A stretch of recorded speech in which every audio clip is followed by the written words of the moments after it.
A 14-year-old boy shot and killed an innocent teenager to prove himself to his gang. At the trial, the victim's mother sat still and silent until the end when he was convicted of the killing. As he was being taken away in handcuffs, the mother of the boy who was shot stood up slowly, looked him in the eye, and said, "I'm gonna kill you," and sat back down, and the boy was taken away. After being in prison for a year or so, the mother of the slain boy goes to visit him. Now that boy had been living on the streets before the killing, and she was the only visitor he ever had. Not even the gang members came to visit him. Now he was kind of frightened before she came, but she said, "No, I just want to talk to you."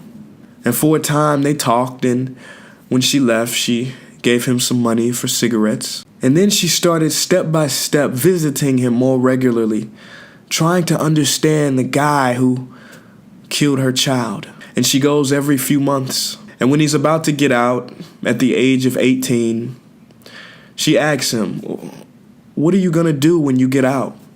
He said, I've got no idea. I've got no family. I don't know." She said, "Well, I've got a friend who owns a little factory, and maybe I can get you a job there." So she arranges it with the parole officer. And then she said, "Where are you gonna stay?" He said, I don't know where I'm gonna go. I don't have anybody." She said, "Well, I've got a spare room and you can stay with me." So he comes and stays with her. So after 6 months, she pulls him aside and she says, I really gotta talk to you. Come on in the living room and sit down, let's talk." So she sits opposite to him and looks him in the eyes and says, "Do you remember in court the day you were convicted of murdering my son for no reason at all?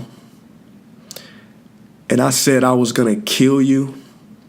He said, "Yes, ma'am, I'll never forget that day."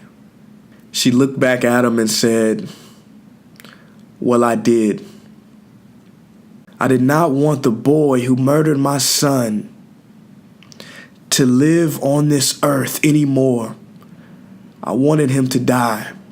And that's how I set about changing you and bringing you things and giving you a job and letting you live here with me. And you're not that same person anymore. That old boy, he's gone. But I don't have anybody. And I want to know if you would stay here. I want to know if I could adopt you as my son." And he said yes.